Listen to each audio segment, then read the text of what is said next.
just one more piece of how this all fits together, and then we'll talk to you about anything that you want to talk about. It is our expectation that you're going to live happily ever after as a result of this understanding that's going to come fully, momentously into your conscious awareness. Never again are you not going to understand what's happening to you or anybody else. You're going to understand the laws of the universe so vividly that you will never again wonder why it's happening to you the way it is, why it's happening to anybody else the way it is. And further, you're going to gain control, not all at once, not in one day at the fair, but you're going to gain control of your own vibrational output. And when you do, you will access the leverage of the energy that creates worlds. And you will find yourself with that magical energy and power and alignment and vitality and invincibility that you were born to experience. It's who you are. It's how it should be for you. So we've been talking to you about law of attraction for a very long time, haven't we? And many people are beginning to understand it. Many are misunderstanding it. But we want you to understand that law of attraction is responding to the vibration of that which is you. We also want you to understand that you've got two vibrational things going on at any point in time, because you were source energy before you came into this physical body. And even though you were born into this body, that larger part of you still exists. It is a vibrational you. It's a vibrational, co-creative you. And it's pure positive energy. So here you are in your physical body, sifting and sorting, knowing what you don't want, knowing what you do want, all day, every day, have been for a very long time, launching preferences, clear preferences of what you prefer. And each one of these vibrational launchings is received by the larger part of you. In other words, vibrationally speaking, the source within you is evolving and expanding as a result of the life that you're living here in this physical body. When you see someone hungry, you want more food for your planet. When someone is rude to you, you want nicer people in your life and in the lives of others. In other words, you are constantly expanding and improving through the life that you are living. And the source within you is taking that expansion immediately. So we've been then explaining to you that without even knowing it, you've been creating this vibrational reality. It's the vibrational version that precedes the manifested version. And we explained to you that the source within you is collecting and becoming all that you are asking for. And then you say, well, if that's true, then why is my life not improving? And we say, for one very easy to understand reason. You're launching the rockets by knowing what you don't want, but then you're not practicing the vibration of what you do want often. Instead, you're beating the drum of justification of why you want the improvement. And that's that efforting factor that we're talking about that is not serving you. You're trying so hard to get what you want by pointing out that this isn't fair and this is unjust, and Kate shouldn't have won that, and they don't want me to win. In other words, as you feel the unfairness and then you stand in the justification, because there's a part of you that knows, you innately understand that you are supposed to be winning. You are supposed to be feeling good. And when you're not, you understand that there's something wrong. And then you go about trying to explain why it's wrong and how long it's been wrong and what's really wrong about it and how others agree with you that it is wrong. So you continue to practice the vibration, a frequency that disallows what you want. So in order to help you bridge that gap between who you've become and who you're allowing yourself to be, we are offering a series of analogies. We wanted you first to understand that there is a vibrational version of you that you have access to, but you have to practice yourself into alignment with it. And on some subjects, that's easy for you to do because you've been practicing it. And on other subjects, it's more difficult for you to do. So then we began explaining to you, yes, there is the non-physical version of you, which you are contributing to constantly. This is just not the non-physical part of you that was before you were born that now you're trying to catch up with. This is the non-physical part of you that has been expanding and evolving as a result of the life that you're living here in this physical body. So this vibrational version, this vortex version of you exists. It is a reality that you have access to, but you've got to find the frequency. Just like you've got to broadcast and receive with your transmitting mechanisms. You can't set your radio dial on 101 AM and receive what's being broadcast on 97 FM.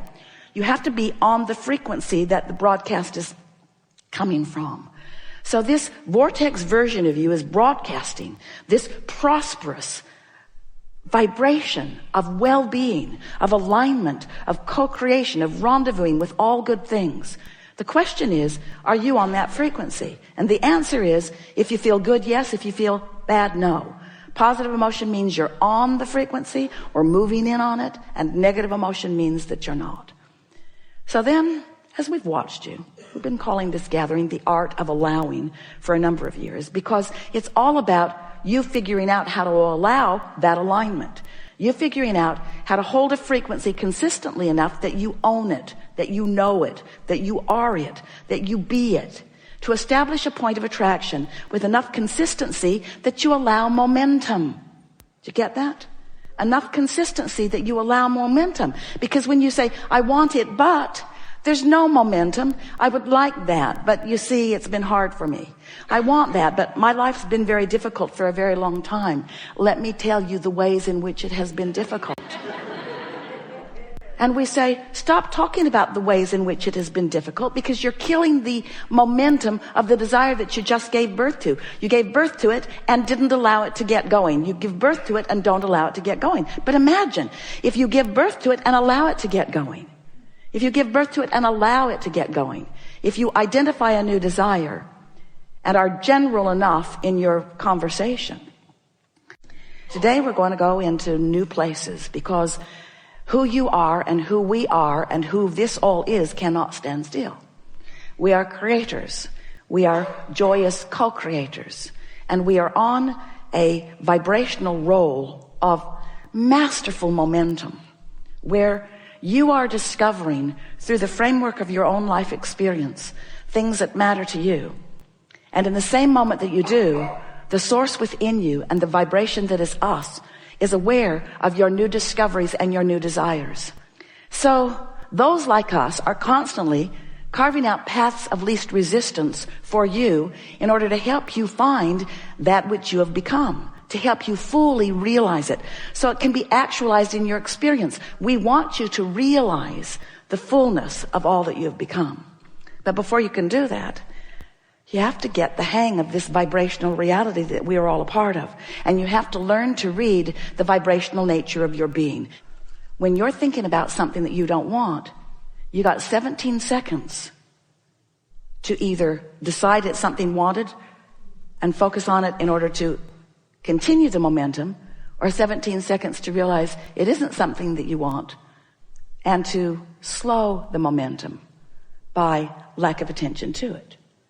Esther said to someone the other day, I've got something to tell you, and I only have 16 seconds to do it in.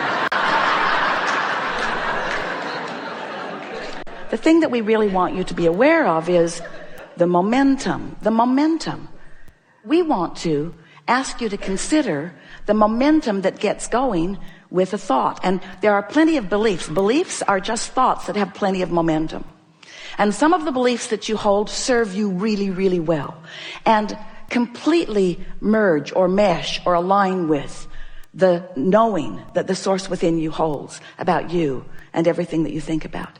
But some of your beliefs are not serving you well. And so some beliefs you want to encourage the momentum. Some beliefs you want to slow the momentum.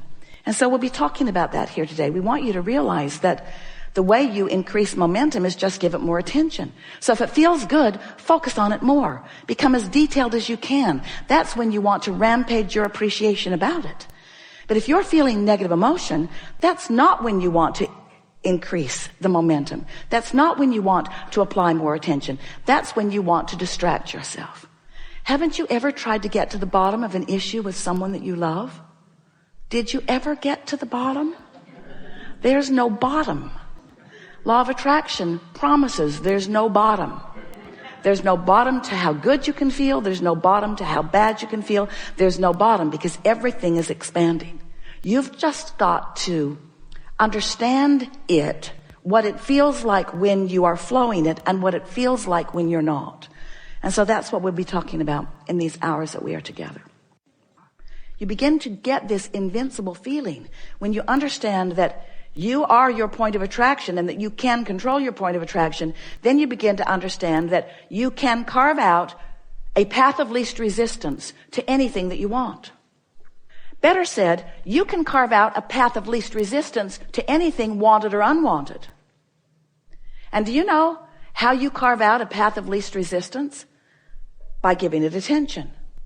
Because when you give it attention, you offer a vibration, and law of attraction brings more vibrations like it until a momentum begins to happen that carves out a path of least resistance between you and it.